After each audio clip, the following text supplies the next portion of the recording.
খবর। তার ভিতরে দানাগুলি দেখেই, তার দাঁতগুলি দেখেই দূর থেকে বোঝা যায় সেরকম পরিপক্ক হয়েছে, সে পরিপূর্ণ হয়েছে। তদ্রূপ খাঁটি মুমিন, কামিল মুমিন, পরিপূর্ণ মুমিনের কাছে যেতে হয় না, দূর থেকে দেখলেই আল্লাহু আকবার বোঝা যায় সে একজন পরিপূর্ণ আল্লাহর বান্দা, পরিপূর্ণ মুমিন। কারণ তার কথার দ্বারা মুমিন প্রকাশ পাবে, সে একজন ভালো মানুষ প্রকাশ পাবে তার বলার দ্বারা, তার চলার দ্বারা। এই জন্য এই হাদিস শরীফের মধ্যে আছে আল্লাহ নবী রাহমাতুল লিল আলামিন তিনি একজন আল্লাহ পাকের প্রিয় বান্দা ছিলেন কিনা আল্লাহু আকবার বলার অপেক্ষা রাখে না, বলার অপেক্ষা রাখে না। আল্লাহু আকবার পরিপূর্ণ কামিল ইমানদারের জন্য আল্লাহ নবী রাহমাতুল লিল আলামিন তিনি হলেন একজন রোল মডেল, তিনি হচ্ছেন একজন মডেল। এই জন্য আল্লাহ কোরআনে বলেন লাকাদ কানা লাকুম ফি রাসূলিল্লাহি উসওয়াতুন হাসানা। অন্যত্র আল্লাহ বলেন ওয়ামা আতাকুমুর রাসূলু ফাখুযুহু ওয়ামা নাহাকুম আনহু ফান্তাহু। আল্লাহ রাব্বুল আলামিন তারা কালামে পাকের মাধ্যমে বয়ান করছেন, হে দুনিয়ার মানুষ, আমার নবী রাহমাতুল লিল আলামিন তোমাদের জন্য ইবাদতের মডেল, চলার মডেল, বলার মডেল, পুরা জিন্দেগির জন্য আমাদের নবী হচ্ছেন একজন আল্লাহু আকবার আদর্শ, তিনি হচ্ছেন একজন নমুনা। তিনি যা নিয়ে এসেছেন, যা তোমাদেরকে দিয়েছেন তা তোমরা গ্রহণ করো, আর যা থেকে তোমাদেরকে বিরত থাকার জন্য বলা হয় তা থেকে তোমরা বিরত থাকো। এই জন্যে প্রত্যেক ইবাদতের মধ্যেই আল্লাহু আকবার, প্রত্যেক ইবাদতের মধ্যেই আল্লাহ নবী রাহমাতুল লিল আলামিনের মডেল অনুযায়ী আমল করতে হবে। নামাজের ভিতরে নবীর মডেল আছে না নাই? রোজার ভিতরে নবীর মডেল আছে না নাই? উজুর ভিতরে নবীর মডেল আছে না নাই? হজের ভিতরে নবীর মডেল আছে না নাই? এরকম প্রত্যেকটা ইবাদতের মধ্যে নবীর মডেল অনুযায়ী যারা আমল করবে এই আমল আল্লাহর কাছে গ্রহণযোগ্য হবে। আর যে আমলের ভিতরে, যে ইবাদতের ভিতরে নবীর মডেল নাই, তথা নবীর তরিকা নাই, তথা নবীর সুন্নত নাই, এই আমল কিয়ামত পর্যন্ত করলেও আল্লাহর দরবারে কবুল মঞ্জুর হবে না। এই জন্য মোহতারাম হাজরিন, প্রত্যেকটা আমলের ভিতরে সুন্নত তরিকা আছে, প্রত্যেকটা আমলের ভিতরে নবীর সুন্নত তরিকা আছে, অথচ আমরা জানি না। আল্লাহু আকবার। এই জন্য মোহতারাম হাজরিন, আল্লাহ রাব্বুল আলামিন বলছেন ওয়া ইবাদুর রহমান আল্লাযীনা ইয়ামশুনা আলাল আরদি হাওনা। এই কথার ব্যাখ্যা কি? খাঁটি মুমিন যারা হবে দুনিয়াতে তারা নম্রভাবে চলবে, ভদ্রভাবে চলবে, তাদের নামাজের মধ্যে একটা ভদ্রতা থাকবে, তাদের ইবাদতের ভিতরে একটা ভদ্রতা থাকবে, তাদের কথা বলার ভিতরে একটা নমনীয় ভাব থাকবে, তাদের হাঁটার মধ্যে একটা নমনীয় ভাব থাকবে, নম্র ভদ্র ভাব থাকবে। আল্লাহু আকবার। এই জন্যই হাদিস শরীফের মধ্যে আসছে আল্লাহ নবী রাহমাতুল লিল আলামিন যখন রাস্তা দিয়ে হাঁটতেন তখন এরকমভাবে, এরকম দূর থেকে এরকম দেখা যাইত যেরকম উঁচু জায়গা থেকে, ডালু জায়গার দিকে, পাহাড়ের উঁচু জায়গা থেকে নিচের দিকে নামতে যেরকম মানুষ দেখা যায়, উঁচু জায়গা থেকে এরকম ডালু জায়গার দিকে নামলে এরকম সামনের দিকে ঝুঁকা ঝুঁকা দেখা যায় কিনা, এরকম বুক বাসায়া বেড়ার মতো এরকম হাত লালায়াম, লুঙ্গি এরকমভাবে কন্ডা নিচে পইরাম, নবাবী নবাবী অহংকারী অহংকারী একটা ভাব নিয়া এরকমভাবে চলে, এরকম মানুষ আছে না নাই বাংলাদেশও? এটা কি মুমিনের চলা কিনা? আল্লাহ কি বলছেন? ওয়া ইবাদুর রহমান। আল্লাহ রাব্বুল আলামিন এই 10টা বৈশিষ্ট্য আলোচনার প্রথমেই আল্লাহর অনেক বৈশিষ্ট্য এরকম সিফাতি নাম আছে। আল্লাহর এক নাম হলো আল্লাহ, এক নাম রহমান, আর এক নাম রহিম, আর এক নাম আছে রাজ্জাক, আর এক নাম আছে লতিফ। এরকম সিফাতি নাম আছে না নাই? আল্লাহ রাব্বুল আলামিন এই সিফাতি নামগুলি আল্লাহু আকবারের মধ্য থেকে কোন নামটা এখানে ব্যবহার করেছেন? রহমান। রহমান মানে পরম দয়ালু, পরম করুণাময় দয়ালু, যার দয়ার কোনো সীমারেখা নাই, যিনি নামাজির উপরে দয়া করে, বেনামাজির উপরে দয়া করে। আল্লাহু আকবার। হিন্দু সারাল মুসারের উপরেও কে দয়া করতেছে? এর উপরে কি আল্লাহর দয়া নাই? যারা হিন্দু সারাল মুসার খেতে কি দান হয় না? ডাকার দয়া, আল্লাহ পাকের দয়া। আমি তো প্রায়ই বলি, আল্লাহর দয়া ছাড়া এই পৃথিবীতে কোনো বড় থেকে বড়, একবারে ছোট থেকে ছোট যত প্রাণী আছে, কোনো প্রাণী এক সেকেন্ডও বেঁচে থাকতে আল্লাহ দয়া ছাড়া বাঁচতে পারবে? কিন্তু সকলের উপরে আল্লাহ সবার উপরে দয়াকে এরকমভাবে ওপেন করে দিয়েছেন, সরকারি করে দিয়েছেন। কিন্তু তার মধ্যেও আল্লাহ রাব্বুল আলামিন তার প্রিয় বান্দাদের উপরে জেনারেল দয়া করেন না, খাস দয়া। এদিকে খেয়াল, আর কিছু লাগতো না বউ। আল্লাহ রাব্বুল আলামিন পৃথিবীতে যত প্রাণী আছে সমস্ত প্রাণী আল্লাহর দয়ার উপরে আছে, আছে না নাই? হিন্দুরাও আল্লাহর দয়াতে বেঁচে আছে। আল্লাহ রাব্বুল আলামিন হিন্দুদের দোকানের ভিতরেও আল্লাহ বেচা কিনে দিয়ে থাকেন। কিন্তু লক্ষ্য করার বিষয় হলো হিন্দুর দয়া আল্লাহ আমাকে করে না, সুবহানাল্লাহ। মুসারের দয়া আল্লাহ আমাকে করে না। সরকারি দয়া যেটা এটা তো আছেই, কিন্তু আল্লাহ রাব্বুল আলামিন খাঁটি মুমিন মুসলমানদের উপরে আল্লাহ খাস দয়া করেন, সুবহানাল্লাহ। আল্লাহ এরকমভাবে হিন্দুরাও খায়, মুসলমানেরাও খায়, কিন্তু মুসলমানের খাবারের ভিতরে ইজ্জত আছে, সম্মান আছে, খায়ার আছে, বরকত আছে, আছে না নাই?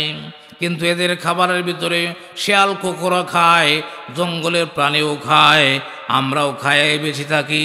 কিন্তু আল্লাহ রাব্বুল আলামিন এত সুন্দর করে, আল্লাহ রাব্বুল আলামিন ভালো জিনিসটা, যেরকমভাবে কলার ভিতরে কি আছে, কলার শুকলার ভিতরে কি কলা, আল্লাহু আকবার, কি সুন্দর করে আসল খাবারটা আল্লাহ রাব্বুল আলামিন প্যাকেট করে দিয়ে দিলেন। এই প্যাকেটের ভিতরে খাবারটা খাওয়ায় মানুষকে, আর শুকলাটা কেডা খায়? শুকলা খায় গরু, গরুরও তো একটা প্রাণ আছে। এইভাবে করে পৃথিবীর ভালো ভালো জিনিসগুলা হেফাজত করে প্যাকেটিং করে আল্লাহ মানুষকে খাওয়ায়। আল্লাহু আকবার, শুকলাটা খায় অন্য প্রাণীরা। আর এই সমস্ত খাবারের ভিতরেও আল্লাহ রাব্বুল আলামিন ইজ্জতের খাবার, সম্মানের খাবার খাওয়ায় তার প্রিয় বান্দাদেরকে। যেরকমভাবে জামাইয়ের সাথে যারা যায় এরাও খায়, জামাইও খায়। জামাইয়ের প্লেটটা একটু দেখবেন সবার চেয়ে বড়, আল্লাহু আকবার। জামাইয়ের প্লেটের ভিতরে দেখবেন খাবার একটু ভিন্ন ধরনের হয়ে থাকে। এই জন্য মুহতারাম হাজিরিন, আমি যে কথা বলতেছিলাম, আল্লাহ পাকের প্রিয় বান্দাদের উপরে আল্লাহ পাকের খাস রহমত আছে, খাস রহমত প্রাপ্ত। এই জন্যই বলতেছিলাম রহমাতুল্লিল আলামিন জমিনের উপর দিয়ে যখন চলতেন, তখন এই হাঁটার মাধ্যমেই প্রমাণ হতো তিনি একজন নম্র মানুষ, ভদ্র মানুষ। তার হাঁটার মাধ্যমেই প্রমাণ হতো।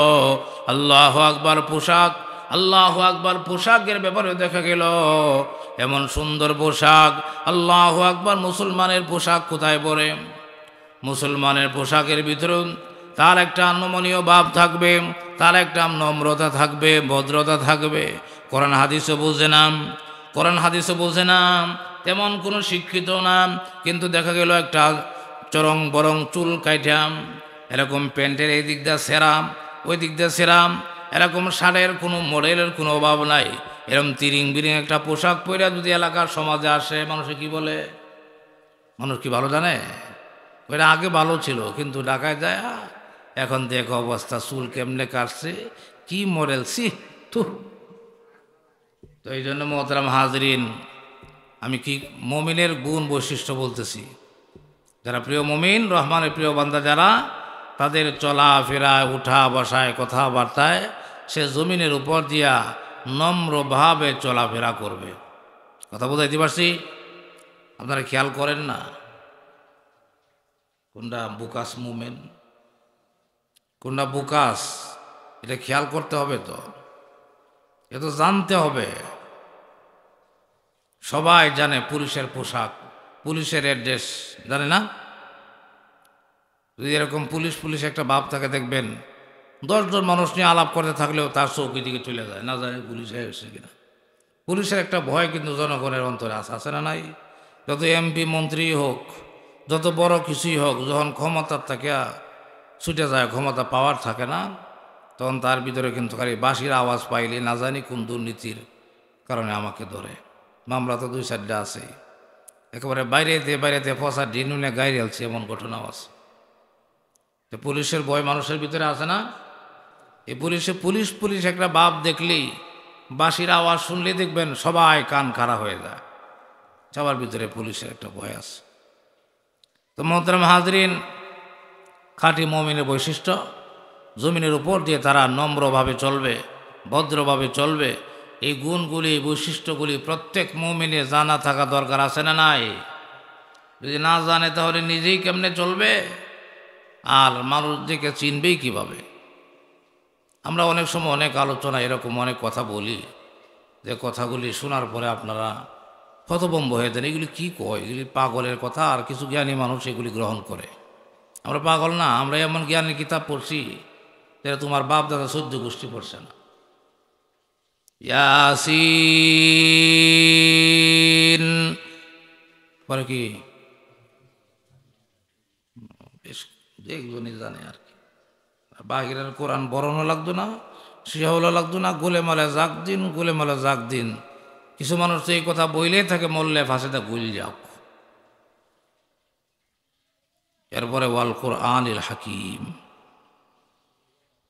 ইয়াসিন ওয়াল কোরআনিল হাকিম, জ্ঞানে ভরা কোরআন।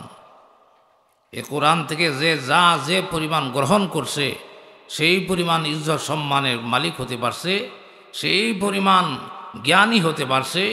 এই কোরআনের ভিতরে আল্লাহ রাব্বুল আলামিন এত জ্ঞান দিয়া দিছেন। এই কালামে পাকের তফসির, ব্যাখ্যা, বিশ্লেষণ এই 1500 বছর যাবৎ যা হয়েছে, কিয়ামত পর্যন্ত যা তফসির করা হবে, যা লেখা হবে, হইতে পারে, কিন্তু এ কোরআনের জ্ঞান বের করে শেষ করা সম্ভব নয়। এটা আমার একলা মৌলবীর কথা না, আরও মৌলবীরা বলে। তো মোহতারাম হাজরিন, এ কোরআন শরীফ আমরা পড়ি, আমরা তফসির ব্যাখ্যা করি, গবেষণা করি। আউলে কথা বলা আর সামনে আইসা বেড়ার মতো কথা বলা, এটা একটু বেশ কম আছে না? আউলে তো রাজারে অমুক কর্তারে। আমি তো প্রায় সময় বলি যে বুকের পাটা যদি বড় থাকে আর দলিল প্রমাণ যদি দিতে চাও, থাকে মাল থাকে, আমার সামনে আসো।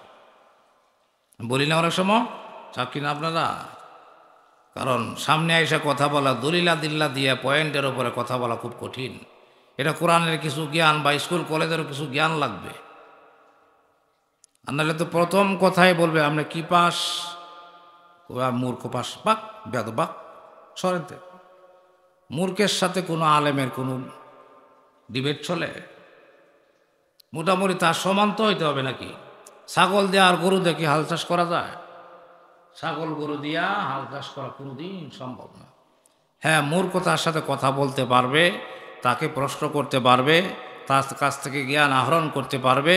যদি সে আদম মতে বসে সারাদিন বলতে পারবে, হুজুর এটা কি আমাকে শিক্ষা দেন, বাস শিখাবে, ওইটা কি আমাকে শিক্ষা দেন, বাস শিখাবে। আর যদি পণ্ডিতি করবার যায় 1 মিনিট টিকবা না, আসো 1 মিনিট টিকতে পারবে? এটা মোবাইলে কথা বলার। মোবাইলে কথা বললে কি লাগে? মানি কাটে। আর এমনি কথা বললে টাকা লাগে? মোবাইলে কথা বললে টাকশো লাগে, আর এমনি কথা বললে কোনো টাকশো লাগে না। কোনো জ্ঞানী ব্যক্তির সামনে যদি পুটিং পাটিং আলাপ করে, তাহলে খপ করে দিল, ভাই বেটা এরা কই আছে ক। আর যদি এমনি সাধারণ জনগণের সামনে সারাদিন বলতে পারবে, তারা কেউ প্রশ্ন করবে না। এই জন্য সবার সামনে কি সব কথা বলা যায়? হাকিমের সামনে যায় কি আপনি আইনের কথা কইবেন? যত আইনি আপনি জানেন। আপনি হয়তো বা গ্রাম একজন বিচারকও, কিন্তু একজন হাইকোর্টের হাকিমের বাসায় গেলে, যে কোনো কারণে তার সামনে গেলেন, সামনে যায় কি আপনি আইনের গপ করতে পারবেন, বিচারের গপ? যদি করেন তাহলে এটা কি হবে? মার সাথে মামুর বাড়ির কিচ্ছা খাওয়া হবে। যে বেটা বছরকে বছর না ঘুমায় না খায়া এই জ্ঞানে ভরা কিতাব পড়ল, এর সামনে আপনি ইসলামের গপ করেন, এটা মার সাথে মামুর বাড়ির কথা না, এটা মূর্খের কাম। এটা কোনো জ্ঞানী মানুষের কাম হতে পারে না। ওই মূর্খ জ্ঞানী, ওই মূর্খই বুদ্ধিমান, যে মূর্খ জ্ঞানীর কাছ থেকে প্রশ্ন উত্তরের মাধ্যমে সে আহরণ করে, সে যে ব্যাককল এটা প্রমাণ করে না। সে জ্ঞানীর কাছ থেকে কি করে? তার কথা আবার তার মাধ্যমে জ্ঞান সে আহরণ করে। সে বুদ্ধিমান। সমস্ত গুনাহগাররাই ধ্বংস, শুধু তারা নয় যারা তওবা করে, এরা চালাক। এরা গুনাহ করলেও এরা ধ্বংস হবে না, এরা তওবা করে, গুনাহ করতেই তওবা করে, এমনকি মরার আগের দিন হইলেও সে তওবা করে সে নিষ্পাপ হয়ে আল্লাহর দরবারে চলে যাবে।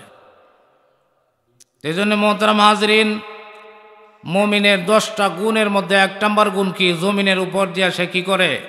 নম্রভাবে চলাফেরা করে। সে অশৃঙ্খল না, সে হিংসুক না, সে অহংকারী না, সে নম্র, সে ভদ্র, সে খুশুর সাথে পৃথিবীতে চলাফেরা করে।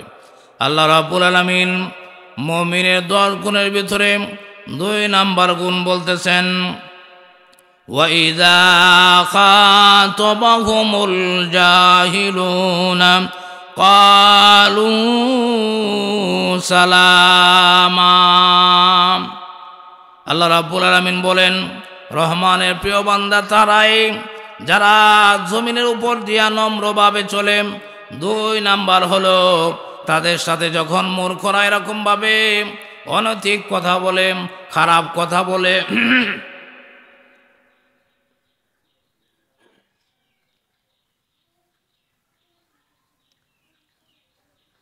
وَإِذَا خَاطَبَهُمُ الْجَاهِلُونَ قَالُوا سَلَامًا। মূর্খরা যখন তাদের সাথে এরকম উল্টা পাল্টা কথা বলে, জাহেলের মতো কথা বলে, তখন তারা এরকম মন্দের জবাবে ভালো কথা বলে। মন্দের জবাবে কি বলে? কোনো মানুষ আমাকে অর্থই হোক অনর্থই হোক হঠাৎ করে একটা কথা বলতে পারে, কিন্তু সে যে মাপের কথাটা বলছে এই মাপের কথা আমি বলতে পারি? তার মানে সহজ কথা, কুকুরে কামড় দিয়েছে পায়, তাই বলে কি কুকুরের পিঠে কামড় দেওয়া মানুষের শোভা পায়? মূর্খে করেছে মূর্খের কাজ, মূর্খে বলেছে মূর্খ সুলভ কথা, তাই বলে কি কোনো আলেম, কোনো জ্ঞানী ব্যক্তি ওই মাপের আরেকটা কথা তাকে বলা, এটা কি শোভা পায়? এই কথাটাই আল্লাহ বলছেন, ওয়াইবাদুর রহমান আল্লাযীনা ইয়ামশুনা আলাল আরদি হাওনা ওয়া ইযা খাতাবাহুমুল জাহিলুনা। জাহেল মানে কি? জাহেলের শাব্দিক তর্জমা হচ্ছে মূর্খ, যার কোনো কলেজ, ইউনিভার্সিটির, স্কুল কলেজের জ্ঞানও নাই, এমনি স্বাভাবিক জ্ঞানও নাই, কাকে কি বলতে হবে এই বুদ্ধিও নাই। এটা হচ্ছে জাহেল, মূর্খ। এর আরও অর্থ আছে। আবু জাহেল নামে একজন ব্যক্তির নাম তো আপনারা শুনছেন। আবু জাহেল কিন্তু সাধারণ নর্মাল জেনারেল লোক ছিল না, সেরকম সমাজের ভিতরে সম্ভ্রান্ত পরিবারের ছিল, তারা ছাড়া কোনো দরবার হইতো না। সে এমন শিক্ষিতও ছিল। আবু জাহেল কি ছিল? তার কোনো অক্ষর জ্ঞান ছিল না, সে লেখাপড়াও জানতো, কিন্তু এর পরেও তার নামটা আবুল হেকাম থেকে আবু জাহেল কেন হলো? আর এই দেশের মানুষ, সারা পৃথিবীর মানুষ তারা আবু জাহেল নামে চিনে। মানে আবু অর্থ কি জানেন? আবু অর্থ হইল বাপ, মানে মূর্খের বাপ। সে নাউযুবিল্লাহ, সে মূর্খের বাপ। এটা আবু, আবু অর্থ হইল বাপ, জাহেল অর্থ হইল মূর্খ, মূর্খের বাপ হইল আবু জাহেল। তো হ্যাঁ, শিক্ষিত হয়েও তার নামটা এইভাবে আন্তর্জাতিক নাম হয়ে গেল আবু জাহেল কেন? সে অক্ষর জ্ঞান থাকতে পারে, সরু সরাই লিখতে পারে, সে ঠিক, কিন্তু যে জ্ঞান দিয়া আল্লাহ চিনে না, নবী চিনে না, এই জ্ঞান জ্ঞানই নয়, মূর্খতা যে কথা, শিক্ষিত এক কথাই। এই জন্য আল্লাহ রাব্বুল আলামিন বলেন, ওয়া ইযা খাতাবাহুমুল জাহিলুনা ক্বালু সালামা। এ জাতীয় মূর্খরা যখন মুমিনদের সাথে, আল্লাহর প্রিয় বান্দার সাথে যখন ঝগড়া করার জন্য ঝগড়া সুলভ কথা বলে, খারাপ কথা বলে, তখন খারাপ কথার উত্তরে আল্লাহর প্রিয় বান্দা খারাপ কথা বলে না। খারাপ কথা না বলে কি বলে? ক্বালু সালামা। তারা এরকম খারাপ কথা না বলে, তারা এরকমভাবে শান্তির কথা বলে, ভদ্র সুলভ কথা বলে, নম্র সুলভ কথা বলে। এমনকি 2 নাম্বার ব্যাখ্যা হলো, যদি এরকম বাপ শুরু হয়, তার কথার পরিপ্রেক্ষিতে আমি কথা বললে এখানে ঝগড়া হবে, তখন কি বলে? বলে চাচা আসসালামু আলাইকুম। এই কথা বলে স্থান ত্যাগ করে, এটা কেমন মানুষের কাজ? এটা ভদ্র মানুষের কাজ।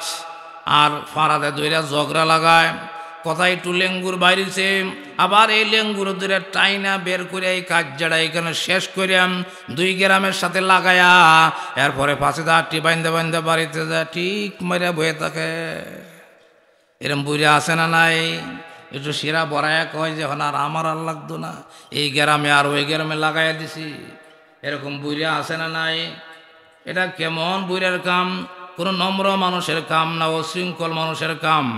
আল্লাহ রাব্বুল আলামিন বলেন, ওয়া ইযা খাতাবাহুমুল জাহিলুনা ক্বালু সালামা। মন্দের জবাবে তারা শান্তি সুলভ কথা, ভালো কথা বলে। আল্লাহু আকবার। এমনকি না পারলে সর্বশেষ সালাম দিয়ে এই জায়গা ত্যাগ করে সে চলে যায়, এই ঝগড়ার ধারে কাছেও যায় না। এরপরে আল্লাহ রাব্বুল আলামিন বলেন, মুমিনের, ভদ্র মানুষের, নম্র মানুষের, আল্লাহর প্রিয় বান্দাদের 3 নম্বর বৈশিষ্ট্য আল্লাহ নিজে বয়ান করেন, ওয়াল্লাযীনা ইয়াবিতুনা লিরাব্বিহিম সুজদাও ওয়া কিয়ামা। আল্লাহ পাকের রহমানের প্রিয় বান্দা, কামেল ইমানদার যারা হবে, তারা এরকমভাবে শুধু নামাজ পড়েই না, ফরজ নামাজ পড়েই বসে থাকবে না। আল্লাহু আকবার। ওয়াল্লাযীনা ইয়াবিতুনা লিরাব্বিহিম সুজদাও ওয়া কিয়ামা। কামিল মুমিনের বৈশিষ্ট্য হলো ফরজ তো সে আদায় করবে, ফরজের পাশাপাশি কিছু নফল ইবাদত বন্দেগীও করবে। এই জন্য নফল ইবাদত বন্দেগীর মধ্যে, নফল নামাজের মধ্যে সর্বোত্তম শ্রেষ্ঠ নফল হচ্ছে, শ্রেষ্ঠ নামাজ হচ্ছে আপনার তাহাজ্জুদের নামাজ। সুবহানাল্লাহ। আর তাহাজ্জুদের জন্য একটা নির্দিষ্ট সময়ও আছে। অন্য নফল যে কোনো সময় পড়া যায়, কিন্তু তাহাজ্জুদ যে কোনো সময় পড়া যায় না। তাহাজ্জুদের একটা ওয়াক্ত আছে। আর এই তাহাজ্জুদের টাইমটাও এমন টাইম, যে টাইমের ভিতরে পৃথিবীর সমস্ত মানুষগুলা ঘুমায়, সমস্ত পৃথিবীর পাখি পশু, আল্লাহু আকবার, সবাই ঘুমায়। এই নীরব সময়ের মধ্যে আল্লাহর প্রিয় বান্দারা উঠিয়া, ঠান্ডা হোক গরম হোক, উযু করিয়া তারা এরকমভাবে সুজদাও ওয়া কিয়ামা। সুজদাও ওয়া কিয়ামা, কিয়াম মানে দাঁড়ানো, সুজদাও মানে সেজদা। এই 2টা কাম কের মধ্যে থাকে? জিকিরও না নামাজও? কিয়াম এবং সেজদা, এই 2টাতে কাজ, এই 2টা কাম কোন লাগানি হয়? নামাজও।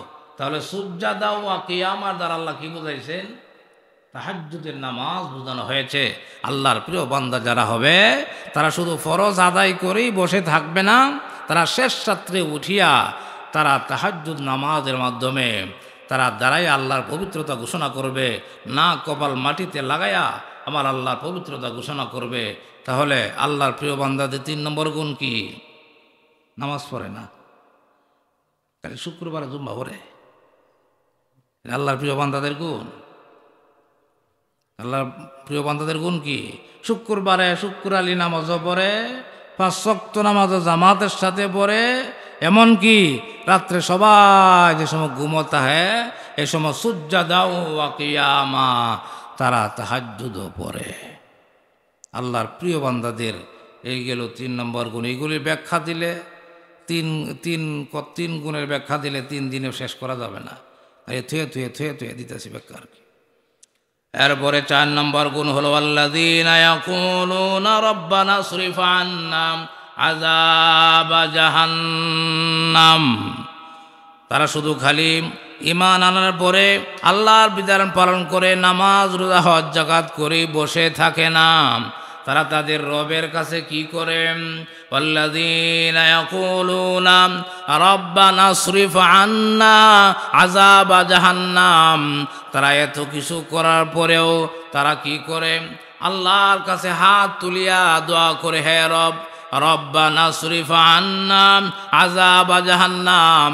হে আমাদের রব, হে আমাদের পালন করতাম, হে আমাদের আল্লাহ, তুমি আমাদেরকে জাহান্নামের আগুন থেকে বাঁচাও। জাহান্নামের আগুন থেকে বাঁচার জন্য তারা কি করে? দোয়া করে। তাহলে কোরআনের এই আয়াত দ্বারা দোয়া করা আছে না? তার মানে কি ইমাম সাহেব সবে বরাত দিন রাত্রে আপনাদেরকে নিয়ে দোয়া করবে? এর অর্থ মানে এটা মুমিনের বৈশিষ্ট্য, খাঁটি মুমিনের গুণ, সে শেষ রাত্রে উঠে তাহাজ্জুদ পড়ে একা একই আল্লাহর কাছে দোয়া করে রবের কাছে কাঁদবে, রবের কাছে গুনাহ মাফ চাইবে, রবের কাছে সে এরকমভাবে জাহান্নামের আগুন থেকে রক্ষার জন্য দোয়া করবে। ফজরের নামাজের পরে 7 বার বলবে আল্লাহুম্মা আজিরনি মিনান নার। পারেন না দোয়া? আল্লাহুম্মা আজিরনি মিনান নার, আল্লাহুম্মা আজিরনি মিনান নার। বুঝছে না দোয়া? এটা কয়বার? মুমিন কি করে? ওয়াল্লাযীনা ইয়াকুলুনা রব্বানা আসরিফ আন্না আযাব জাহান্নাম, জাহান্নামের আগুন থেকে রবের কাছে কি করে? পানা চায়, দোয়া করে। এই দোয়া শুধুমাত্র ইমাম সাহেব মুসল্লিদের কিনে করবে। এই আয়াতের ভিতরে এই অর্থ বোঝানো হয় নাই। এই আয়াতের অর্থ হলো এটা মুমিন, মুমিন যার যার দোয়া যার্জি করবে, তাহাজ্জুদে নামাজে দোয়া করবে। এমনকি আল্লাহ নবী যেভাবে জাহান্নামের আগুন থেকে বাঁচার জন্য দোয়া শিক্ষা দিয়েছে, আল্লাহুম্মা আজিরনি মিনান নার, নবী শিক্ষা দেওয়া নিয়মে ফজরের নামাজের পরে সুবহানাল্লাহ 33 বার, আলহামদুলিল্লাহ 33 বার, আল্লাহু আকবার 34 বার, এরপরে আল্লাহুম্মা আজিরনি মিনান নার 7 বার, রাদিতু বিল্লাহি রাব্বাও। পারেননি আপনারা এই দোয়া?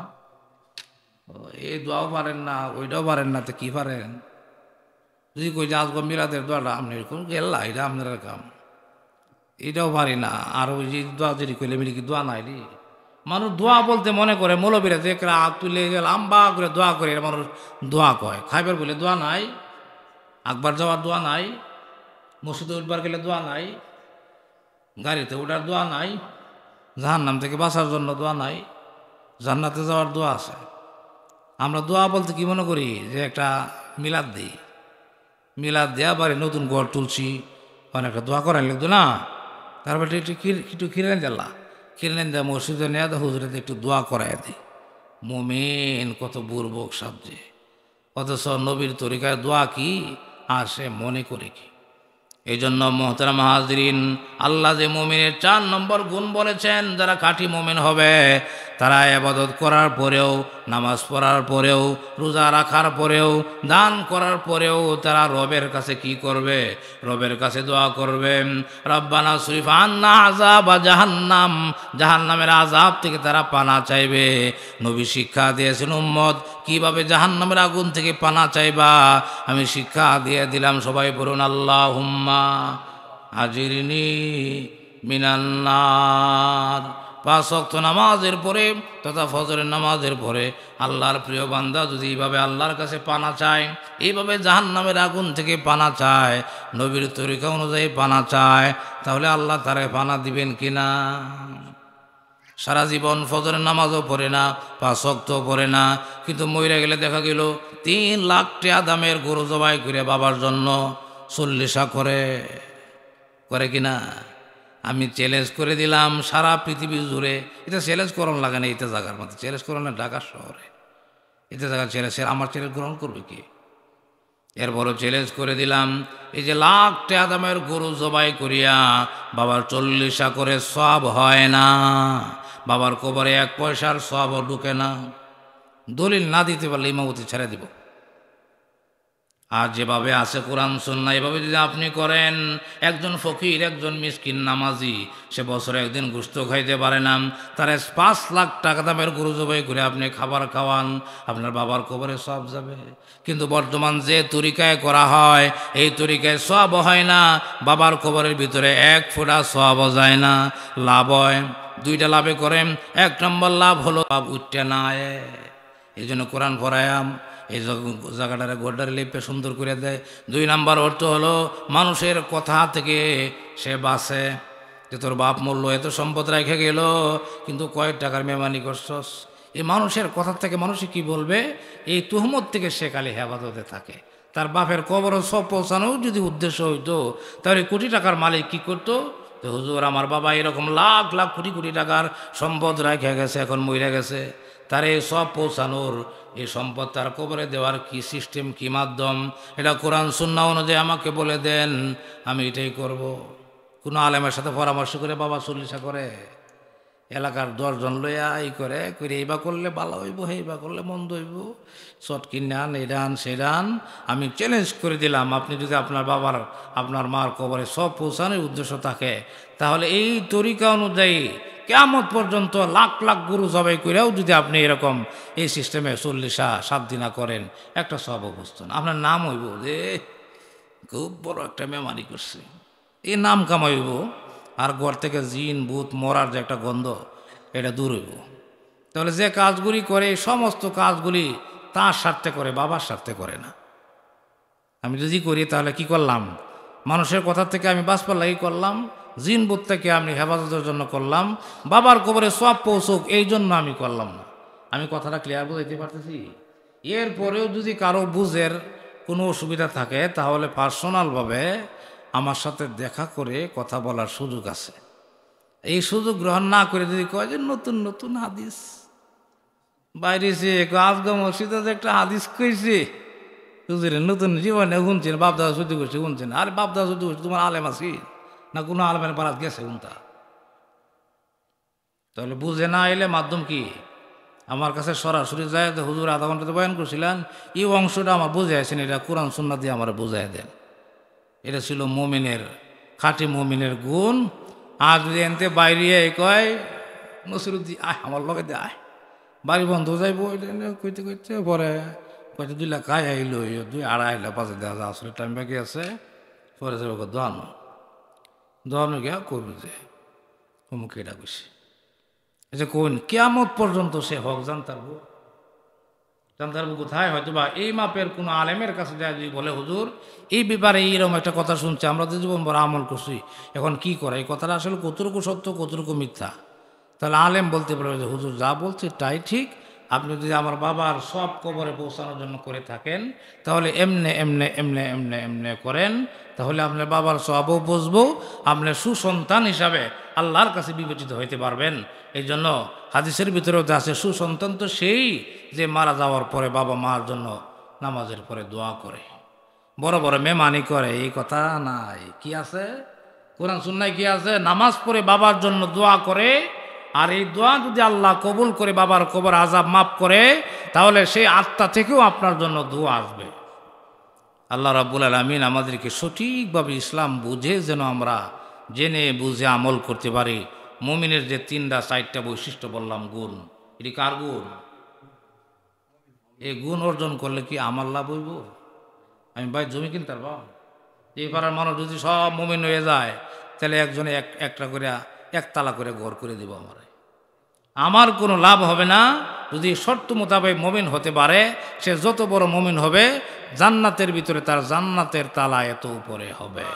সবার উপরে জান্নাতের নাম কি? জান্নাতুল ফিরদাউসি নুজুলা। আল্লাহ কোরআনে এই জান্নাতটার কথা উল্লেখ করেছেন যে খাঁটি মুমিনের সর্বোচ্চ জায়গা জান্নাতুল ফিরদাউসে তার স্থান হবে। আল্লাহ রাব্বুল আলামিন আমাদেরকে সুন্দর করে ভালো করে বুঝে শুনে